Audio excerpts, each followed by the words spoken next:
Hi, my name is Ryan Connie, and this is my informative speech. My mom is listening, and my sister's listening.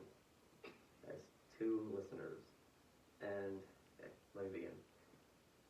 Um, so today I'm going to be informing you guys on the different adaptations of Batman that we've seen across various sorts of media, and I'm going to explain how the director's approach towards the character is what makes the biggest impact on the version of Batman that you see on the screen. So I'll begin by explaining the variation of Batman as created by Christopher Nolan, played by Christian Bale. Then I'll follow up with Ben Affleck, created by Zack Snyder. And then I'll also mention Robert Pattinson's Batman, created by Matt Reeves. And then, after I've said all those, I'll finish off by explaining my favorite portrayal of the character, Batman from the animated series, played by Kevin Conroy. So, first, let me start off by explaining Christian Bale's version of the character.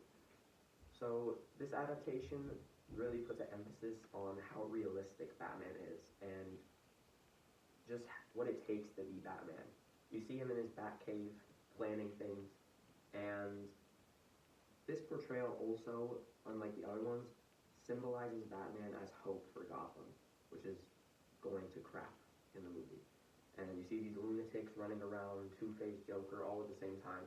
And Batman, instead of being this dark, almost thing, just scaring the criminals, he's a human, and he's hope for the city. So, this portrayal, I think, is one of the best. It's widely regarded as one of the best, and I liked it. So, the second portrayal I wanted to cover is Ben Affleck's Batman, which is widely regarded as one of the worst portrayals of The Dark Knight, and reason being is that Batman in this portrayal is seen as this mysterious, humongous, like almost killing machine. In the movie, he's reported to kill like 10 to 20 criminals, which for someone whose universal moral code is literally just don't kill. That's his one rule across all the media he's ever been in. It's kind of, 10 is a lot. 20 is even more, so it doesn't make sense. But other than that, this portrayal just really puts an emphasis on the anger that Batman carries with him, and just how this version of Batman shows a Batman who's lost faith in humanity, and he's, instead of trying to make things better like the other adaptations, he's just trying to make them from going worse. So, for the third adaptation of Batman now, which is my personal favorite live-action portrayal of the character, is played by Robert Pattinson in the most recent film, The Batman. And this portrayal, it takes the best aspect of the other two that we discussed, and it puts them into one live-action version of the film. And the thing that this film does different than the other two is it covers the Batman is the world's greatest detective, which for some reason the other two adaptations didn't cover at all. Doesn't make any sense.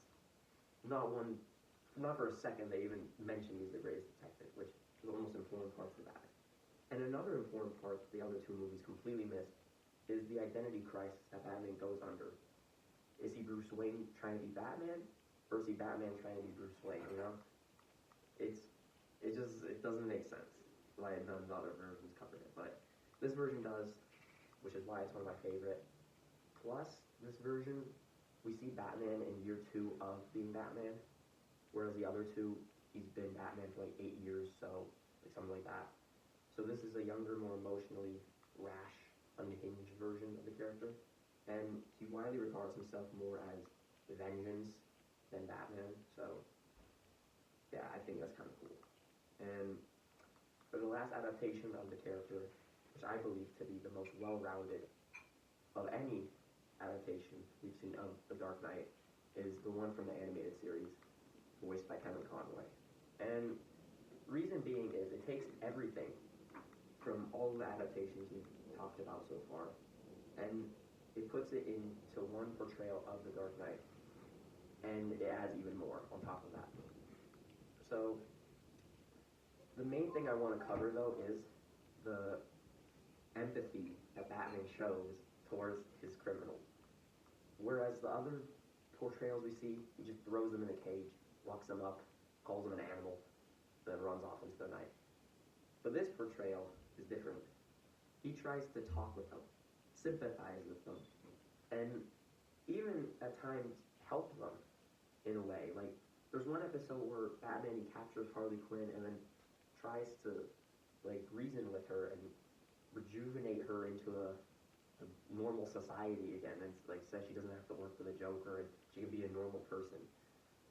And no other adaptation of Batman that I've seen even remotely does that, which I think is important, because Batman, he isn't this dark symbol of fear for criminals. He's a symbol of hope. Like how people see Superman is how I see Batman. And this version, he's dominating, but he isn't killing anyone like Ben Affleck's.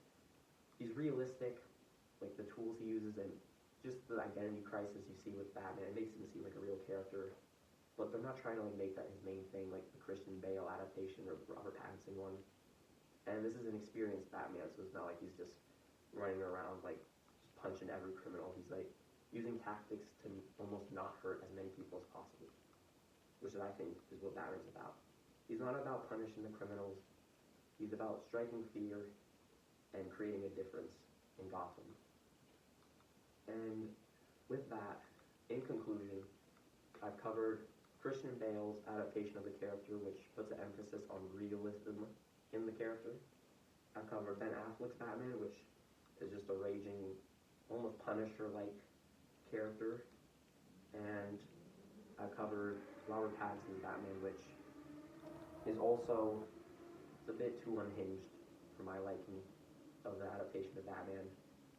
And then the most well-rounded one of the bunch, the animated series Batman. And ultimately, my goal with this speech is to inform you guys to make your own decisions about how you view the character. Because every adaptation or portrayal of a character in a different form of media is going to be different.